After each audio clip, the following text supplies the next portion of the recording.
Ba-dum, But ba-dum, ba-dum, ba-dum.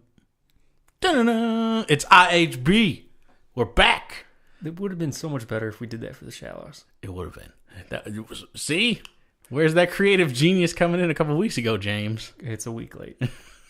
Hello, everyone. My name is Dominic Damore, and I want to thank you all for tuning in to the second, possibly third best thing you've heard all week. We have a great show for you today that includes one top-notch film review, one micro-sized film review, because I don't feel like doing a whole lot of work this week. And as always, the box office results for last week, which we don't have to talk about that much because of the results. Is it because you lost? Maybe. I'm not saying it's not because I lost. I'm just not saying it's because I lost. So are we back tied up? I I might think be in it's the tied lead. up. No, I think it's tied up because you won last week. Did I? Yeah, I think it's tied up. Right. Oh, that's good to know. Eventually, we'll get a running tally or something. When we get the video, we'll make a real flash and like, boom! Dominic got the point. Or like a scrolling text at the bottom when Jimmy wins. Dick. But as always, this is the I've Had Better Movies podcast. Let's kick it off. James, what is the first movie we're going to review this week? Mike and Dave Need Wedding Dates is the first one we are going to review.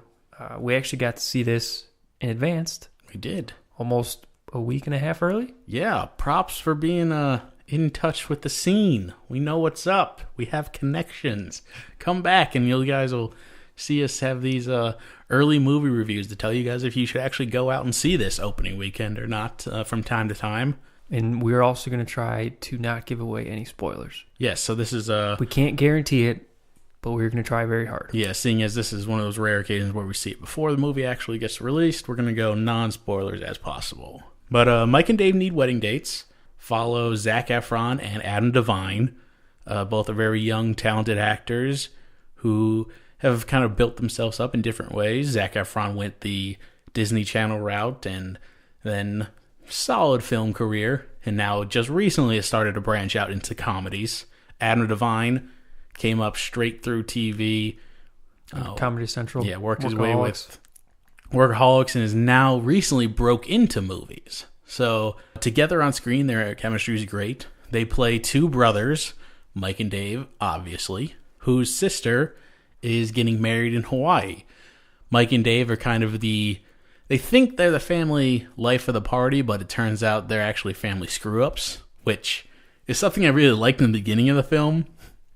It starts out with a beautiful montage of what you think is Mike and Dave being the life of the party. Yeah, and it's like what their view of themselves is. Yes, and then the film kind of starts, and the family eventually shows them a slideshow of these are the parties that you've ruined.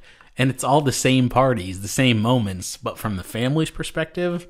And it's got people getting kicked in the face, fireworks going off and blowing stuff up. Yeah, blowing up RVs. Yes, a potential old family member having a heart attack. Yes. So it was solid. So as a result of these shenanigans, the family of Mike and Dave decide that, okay, you guys need wedding dates for this movie.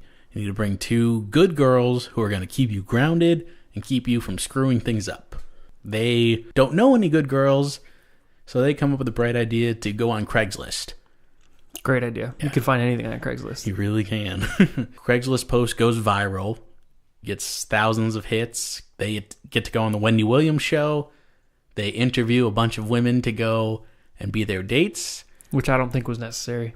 I think we'll argue about that in a minute. And ultimately, two women, Aubrey Plaza and Anna Kendrick, see the ad on TV and decide, hey, we can be those girls. We can get a free trip, despite the fact they're a couple of hoe bags. There's really no other way to say it, really. They're dirty, dirty, dirty girls. I liked it, but they're dirty. I was going to say, not the good kind of dirty, but you kind of ruined that for me. Well, everybody's got a different kind of dirty.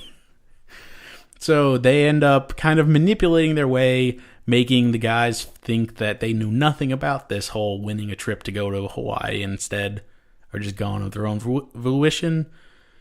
Think that they're actually good girls when they are the dirty hoe bags that I mentioned several times. Dirty, dirty girls. Yeah. And that's where the story, and then shenanigans happen, essentially, as you would guess. As we said earlier, we don't want to get into spoilers, but James, what were some of the things you liked about the film? I thought it was really funny.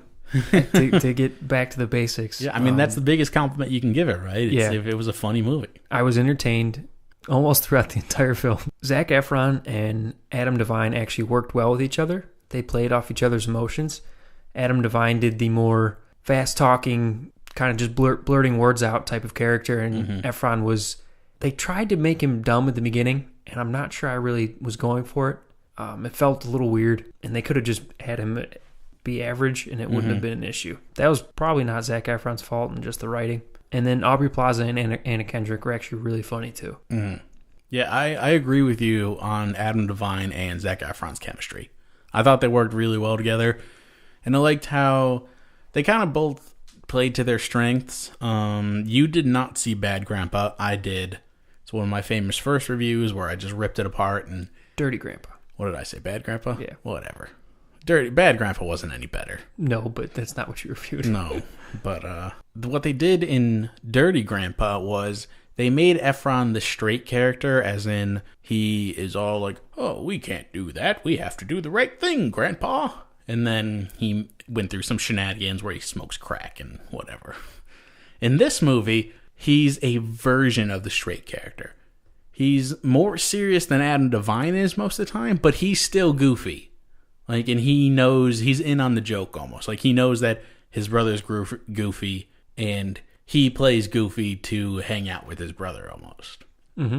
He's got some dreams, he's got some aspirations, but overall, he kind of acts down to his brother's level. He doesn't try to overachieve. So I thought that was really cool, interesting dynamic. And that plays into the story a little bit later. Yeah, I thought Aubrey Plaza, overall, I thought she was the funniest character in this movie.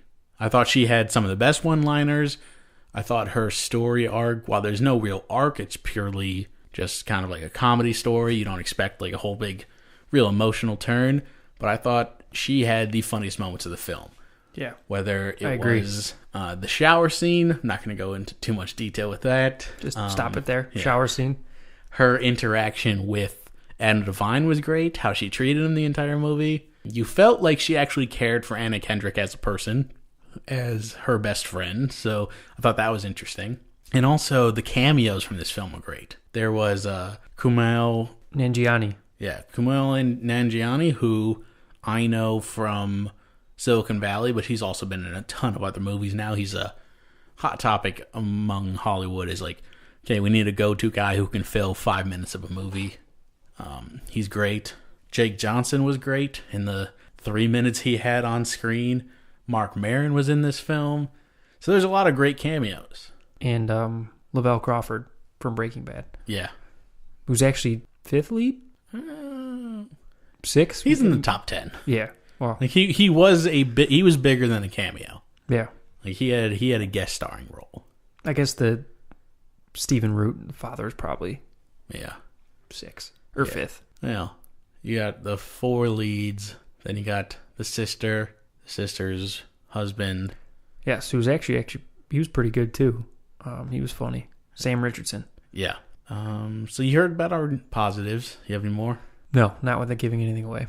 All right. How about the negatives? What do you got? Well, I said there earlier that they kind of made Efron seem dumb. That's definitely one of my negatives. And then Aubrey Plaza's character in the beginning, she tried acting all gangster. Yeah, she had a really bad accent. Like, she played into that, like, trashy, like, I'm gonna do what I want, girl. Like a dirty Kardashian. Little bit. I mean, well, is there a clean Kardashian? Dirty in the sense of annoying voice. Again, is there a clean Kardashian? You're not helping me. No, I understand what you mean. It's Yes, Rob Kardashian is the cleanest. Yeah, so I also did not like her accent at all. Anna Kendrick's character was okay for me. She was funny and she was necessary to the film, but overall I didn't think there was anything special about the role, really. It was nice to see her take on that kind of role, I guess, to where she's a little bit more free-flowing and not as badass as she is in, like, those Pitch Perfect movies, because she's funny in those films, but she's more of the, like, I got this. More confident character. Yeah. In this movie, she was more vulnerable. Like, if you can combine this character with her character from maybe Drinking Buddies? Okay. Yeah, I could see something solid there. I don't really have any other negatives. Yeah, me either. Let's go back to the positives. Adam Devine. I really liked Adam Devine in this movie. He is a great actor. You always hesitate to say great, but I can't think of a single movie he's in that I don't like. He was wonderful in The Intern. He was memorable in that film. I loved him. He was great in the Pitch Perfect movies, even the second one, which was a pile of doo-doo garbage. Yeah. And in this movie, he just cements him as being, well, I don't think he's a go-to, lead. The fact that he does get to share the lead of this film is great for his career. I agree. It's he's moving in the right direction. Yeah. For large movie roles. And I'm going to disagree with you a little bit. I think he can be a lead. I think he's very similar to he's not there yet, but he's similar to Kevin Hart in just the way that they're a fast-talking, blurting word thrower out there. Yeah. Very technical. I don't know what else to call it. I get you. And who knows? He definitely has that potential to be the lead buddy character in any movie going forward. Yep. He can hold his own with anybody in the comedic realm. What did you think of the director, Jake Szymanski? He hasn't done much, but he did that 7 Days in Hell mini-series thing about the made-up tennis players for HBO. Mm-hmm. So that was solid. And the fact that he does this as his really first feature film, I thought it was really good. The way he handled a lot of different actors in this movie. He did. Yeah, he did a nice job of combining all the different actors' personalities and letting those 4, 5, 6 main characters kind of develop into their own person without cutting them short. Mm-hmm. I felt like everyone was developed properly. Yeah. I tell you who I don't envy about this movie? The editors. Because we watched through the credits, you guys have to stay for the credits if you see this movie. Some of the funniest jokes were in the credits.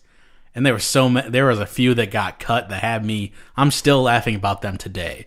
Not going to ruin them for you because they're that good that I want you to hear them in person. But I thoroughly enjoyed the even cut scenes from this movie. And that's when you know a movie's great. It not only does it make you laugh during the movie, but it even makes you laugh during the credits. Yep, couldn't agree more. The end credits were amazing.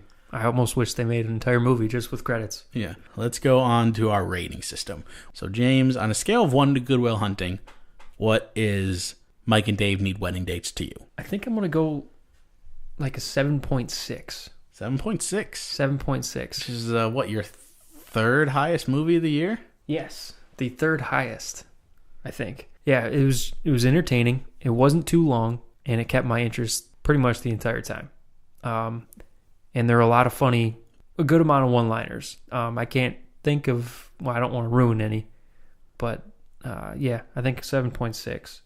Yeah, I like what you said about it kept your attention at the time. And it brings me back to something you said earlier that we'd said we'd get to. How you thought they didn't maybe need to do that early on stuff where they interviewed a bunch of girls to go on the date with. I love that part because for me, they didn't jump right into oh, hey, we're at the wedding. There was a build-up. You understood not only did they need these wedding dates and they were looking for the right type of girl, but the girls who answer Craigslist ads are insane. I agree. And one of them was a dude. I think they could have had those characters be different. I just didn't like the ones they chose. Like the dude pretending to be a girl. I didn't think that was funny. I understand. And I'm sure the editors had a hell of a time because I'm sure there was probably 15 other ones that there's more. They went through. Yeah. I like the fact that at least aside from the dude, because you would expect that to happen, in comedies, of course. Oh, it's weird, a guy showed up. I didn't think any of them felt overly cliched. They all felt like their own person. It's not like going into that scene, I was like, okay, we're going to get this one, we're going to get this one, we're going to get this one. Aside from the dude, I thought they stood out. But we can agree to disagree. You're perfectly okay to be wrong. As for my rating, on a scale of 1 to Good Will Hunting, I am actually going to go an 8.5 out of 10 apples. That's a high one. It is. It is in my top. It's probably in my top 5. I love this movie. I thought it was hilarious. I thought the pacing was good. I didn't think there was one bad actor in the group. Aubrey Plaza's early on accent was the worst part for me, and she loses it a quarter of the way through, and she sparingly gets it back at points when she's acting as herself, but it wasn't as overwhelming as it was in the beginning. So, and I thought the supporting cast was great. We didn't even mention the sister. What's her name? Oh, that's right. Her name is Sugar. Yes, that's a real thing. She is not a stripper. I mean, she might have been in Sugar Lynn Beard. Yeah, she was hilarious. She was very funny. Yeah. She's got the biggest... I can't say it. She fits so well, and that was a supporting character that she made something special out of it. And each one of these characters really... I don't buy a whole lot of comedies because I don't... After I see them once, I know when the laughs are coming and things like that. This is a movie I'd probably buy. So I'm going to go 8.5 out of 10 apples. All right. So those were our ratings for Mike and Dave Need Wedding Dates. If you guys choose to check out this film this weekend, come back to our video.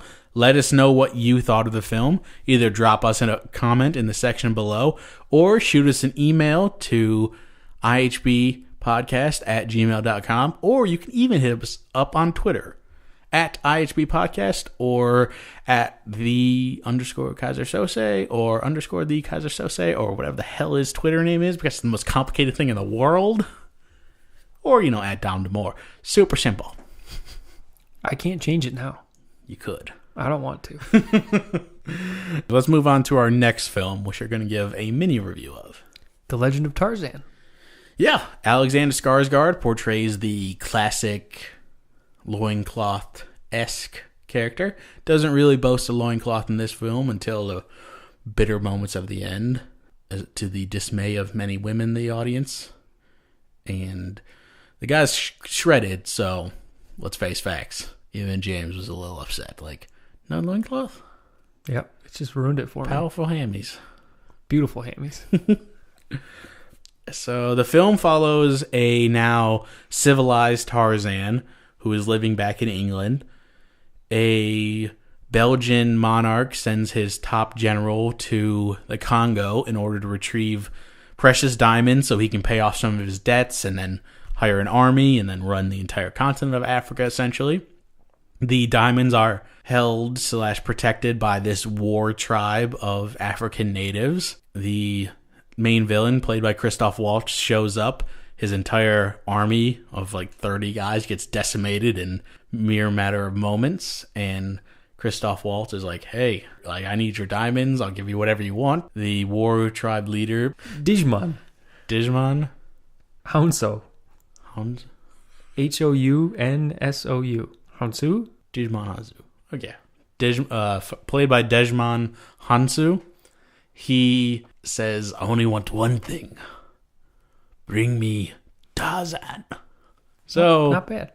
I thought that was so. pretty impressive. Yeah, I had to Can grab you do him. it again? No. Okay. Did Did you hurt your throat? Yeah, everybody. Are you a bit scratchy right now? A little bit.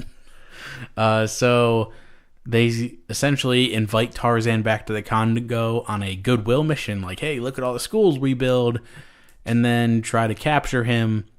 Essentially, he gets away, but they capture his wife Jane, played by Margot Robbie. And Tarzan has to go on a mission across the Congo to save both his wife and the entire city. James, give me 2 things you liked about this film. I like how they did flashbacks for the origin instead of starting with Tarzan being raised by gorillas. Mm-hmm. I thought flashbacks was better. That's one. Samuel L. Jackson was actually really funny in this. Yeah, it was my personal favorite performance that I've seen out of Sam Jackson in years. Yeah, I felt like he played himself with playing his character. Yeah, and people will say oh, but no, he was great in The Hateful Eight. He should have been nominated for an Oscar. No, and I will fight this to my dying day. Sam Jackson in every Quentin Tarantino movie plays Sam Jackson. He's playing Nick Fury who can swear. He's playing the stakes on a plane guy. He's just that uber confident, I'm a badass MFer, much like his wallet says in Pulp Fiction. Yeah. Whereas he had elements of this, but it wasn't to that extent. Oh, and he was much less confident. He's running through the forest and he stops and he's panting and he's like, what the hell? Like, we're still doing this? The only reason I say he had elements of that is because he said that he was one of the best shooters. Yeah, no, I mean, yeah, there's certainly elements. But overall... That's nitpicking. Yeah, it wasn't a classic Sam Jackson role, so I agree with you there. That was also one of my top moments. For sake of argument, I'll give 2 more. I thought Skarsgård is the perfect looking Tarzan. I know I made the joke earlier about how shredded he was, but to me, that's the best physique you could have or want from a Tarzan. He looked like he was straight out of the Disney cartoon.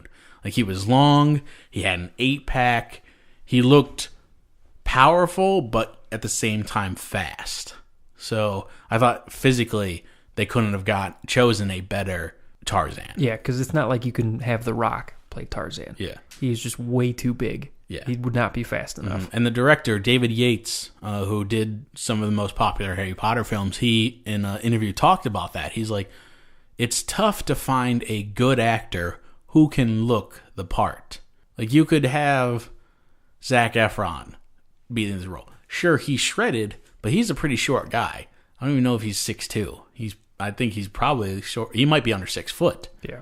So like you said, you can't have The Rock because he's just too bulky. So getting Skarsgård was definitely a plus physique-wise. We'll get into maybe his acting later. Second, positive. 5'8", by the way. Shut up, man. I'm going to butcher his name again, but Djimon Hounsou? Sounded good to me. Yeah, I said it with confidence. Just kind of. You started with, I'm going to butcher this. I did. I don't know how much confidence is in that. He's got maybe 5 lines in the movie, but there is one section where he talks about his son, and it was amazing. Like, it shook me to my core. It's 2 sentences, but the emotion came through, and you see why that guy's an Academy Award nominated actor. Yeah, that was very moving. Yeah, so he was great. He played the role well. I wish he was in the movie more. He was that great. All right, let's go into the negatives. I'll go first. My first negative is the villain, Christoph Waltz. He was cookie cutter. He did exactly what we talked about Sam Jackson not doing in this film. He played a watered-down version of the villain roles he's played before. It's a watered-down version of the Nazi leader he played in Inglourious Bastards. They tried to do certain things with him where, like, oh, he's got OCD and he's all quirky, but they just didn't develop it enough. So he's definitely one of my negatives. The second one is it was rough dialogue throughout. Every character in this film had rough dialogue. Margot Robbie probably fell the most victim to it. She gave a decent performance, but her every dialogue or every sentence she had was just some quip. Whether, like, she made an observation and was like, you wait till my husband gets here, or my husband is no normal man. Like, that was a rough read. It felt like they just dumbed her down. They did. And she was honestly just there for her looks. And to give Tarzan a reason to want to hurt these people. Yeah, a little bit. So what are your 2 negatives, James? One of the biggest negatives for me was the way Tarzan was able to communicate with some of the animals. Mm-hmm. I get that he's able to communicate with gorillas, and I'll even take a leap of faith that he's able to communicate with lions and other felines. Just the way he was able to communicate with some of the animals seemed like a bit of a stretch. I don't know if that's just, getting nitpicky. Yeah, in an already semi-unrealistic film, I mean, you have to go into it with a bit of disbelief to just the idea that a boy survived 18 years, like basically essentially from birth with monkeys or, apes. I didn't like the way that, can I give away? We don't have to be spoiler. No, right. It's Tarzan. Okay. How all the animals at the end basically stampeded the entire city, and then towards the end, the alligators, Tarzan called the alligators to help him and eat Christoph Waltz's character. It just didn't seem right. Didn't really fit in with the rest of the film. Yeah. It seemed too vengeful, and he's vengeful, but he didn't seem like he needed to kill anyone. Mm-hmm. Makes sense. We've taken up enough time with talking about Tarzan. How would you give us your rating on a scale of 1 to Good Will Hunting? I'm going to go 5.2. Because it's a decent movie. I was entertained. There's just some parts of it that I did not like. Makes sense. It's a solid explanation. It's a movie. I saw it. There are some things I liked, but there were other things I didn't. I already talked about the things I didn't like, God damn it. I'm on a similar train. Such a bully. When we started this, I am a little bit. When we started this show, I was like at a 6.2 or something. And then the more we talked about it, and the more we're like, oh crap, what did I like? Because I did like this movie. I had fun watching it. But the more I think about it, it's like, oh nope, that wasn't good. There wasn't enough good to really make it a top 15 pick for me, probably. So I'm gonna go 5.4. I enjoyed it a little bit more than you, not much. That's a good spot for it. Yeah, because there were some things I liked. There were other things I didn't. And just so you know, that is a great review. And I'm going to keep that going from now on. Whenever you ask me, what'd you think? I like parts of it, and then there were parts I didn't like. All right. If you guys saw The Legend of Tarzan this weekend, let us know what you thought in the comment section below. Or you can hit us up on Twitter at IHB Podcast, or go to the Facebook page and invite your friends because we need it. Next up, we have the box office battle. A competition for bragging rights between friends who want nothing more than to prove they know more than the other guy. And who buys the first round of drinks this week, of course. Seeing as James and I have a bachelor party this weekend, that could be dangerous. We should actually tally up how much we owe each other, and then we can buy each other that at the bachelor party. True. Since we're even, it's going to be fun. How the game works is each week James and I will pick our predictions for the top 5 at the box office. Whoever gets closest to the correct order wins the point for the week, and as James already mentioned, we're tied up at the moment. But without further ado, here are the results. This week's results are as follows. Holding on to the top spot with a death grip like they will never let go was once again Finding Dory, pulling in another $41.4 million. And has now reached nearly $555 million worldwide. In second place, what can only be called a shocker to someone on the show today, not me, was The Legend of Tarzan, debuting to the tune of $38.5 million.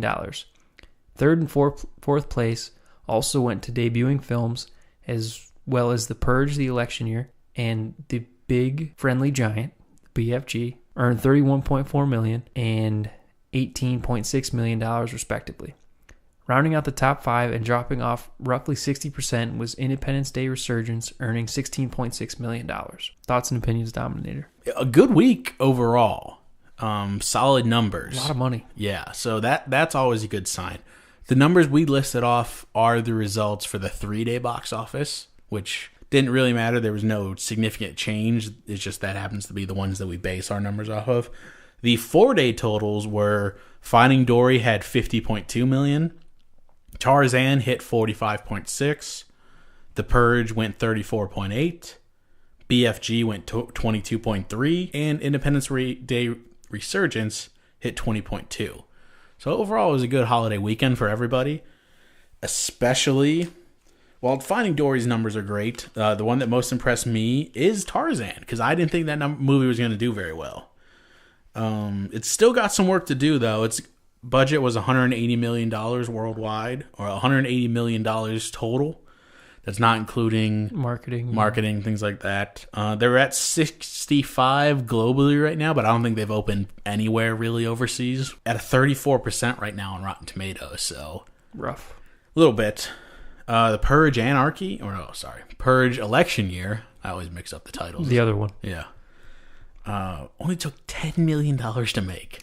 It's crazy. It's already nearly quadrupled its budget. I guarantee it's quadrupled it because I didn't look at its total run to this point, and we record a day after the box office numbers come out. Yeah. So that's pretty crazy.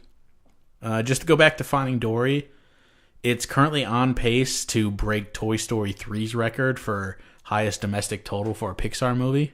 Toy Story 3 made $415 million domestically in its entire run. Finding Dory will probably do that in the next 2 to 3 weeks, maybe. That's impressive. And then BFG, flopping, 71% on Rotten Tomatoes, so decent amount of people have liked it, but $140 million budget, and you only pull in 22.3 your opening weekend. This is a movie that's going to have to get that international bounce. And yeah, for sure. Yeah, so that'll be interesting. And then Independence Day 4, Independence Day Resurgence, dropping off. There's so many fucking words in this shit. Dropping off 60%. Not a horrible number. I'm sure it got a boost because of the holiday weekend, but that one's up to $251 million worldwide. And then just some of the news from outside of the top 5. Central Intelligence had a good week, dropping off only 31%. It earned $12.5 million. And again, this is the 3-day total. So that is a solid number in its, 4th week, something like that. And that was just outside the top 5. The Shallows, a movie that Jim and I reviewed last week, only dropped off 47.6%. Solid number considering, but very low budget movie. I think it's already done 36 domestically, and it was only a $17 million budget, so good stuff there. And Free State of Jones, officially a flop. Earned $4.1 million this weekend, barely grazing 20 overall, and it's got a $50 million budget. Ouch. Yeah, so rough stuff. All right, with all that being considered, do you have any comments on the box office this week? Nope, just that I won. Oh, salt in the wound, Jim. Salt in the wound. It hurts, doesn't it? Yeah. Let's go into our picks for next week then. How about you unleash your top 5 on the people? Our top 5 is actually going to be the same. Yeah. We kind of walked each other through this one. Did some math. It took a little while, but we figured it out. At number 1, we have The Secret Life to Pets. Of Pets. Mike and Dave Need Wedding Dates. Finding Dory at 3.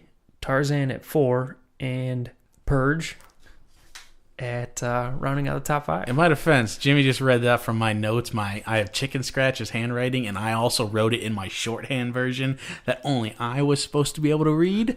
So, thanks for stumbling your way through that and making me feel bad. You didn't have to tell everyone that you wrote that. I like just left it out. I like to be open with our listeners, and then I just would have looked like an idiot that can't read. Yeah, so we have the same list for this week. This might be biased because of how much I liked Mike and Dave. Like I said, I gave it an 8.5 earlier, but Finding Dory did 50 over a holiday weekend. So realistically, I think with Secret Life of Pets opening this week, it's got to take some money away from that. So we see a 50% drop. That's looking at like the $21 to $25 million range. Mike and Dave can do that number. I think there's some young stars. It's funny. I think it's going to get great reviews, and people are going to go out and want to see this and laugh. The trailers were good, too, which helps. Yeah. And then Secret Life of Pets, it's going to be a monster. Every single person I've talked to has said, yeah, I want to see this movie. Yep. Age range doesn't matter. It's the new hot thing on the block. And Mike and Dave has the rated R market. Yes, very true. So they're separate movies, which I will give them both help. Oh, Mike and Dave's not going to touch Secret Life of Pets. No, money-wise, but number 2 spot, I meant. Yeah, I agree. And then Tarzan, it was number 2 last week. It makes sense that it'll drop. It's going to have its historic drop to go out of the top 5. In The Purge, these movies don't tend to do super great in its second week. They usually open very well, but then they stick around and do solid numbers for the rest of their run. So I think that's a solid number 5. But how the competition comes down is, for James and I point this week, predictions on how much Secret Life of Pets will do. I would like you to go first. Oh, really? You could have said it. I could have. I beat you to it. This is interesting because I think this movie is going to be very comparable to Zootopia, which opened till like 76? 75, 76, something like that. Yeah, but that was in early January. And then you have something like Finding Dory that did 130 in the summer. This doesn't have quite the following, but I think it's still going to do solid numbers. I'm going to predict 86 million. Okay. 86.5. 86.5. 86.54. 86.54. 86.543. 543. 86.65432. I should write this down. Because I'm going to prices right you and go one above. 86.54325. Now, listeners, I want you to please let us know how many times he switched those numbers. All right, James, what's your pick? I think I'm going to go like 100 million. Ooh. Yeah, I mean... Because it's summer. The only reason is because it's summer.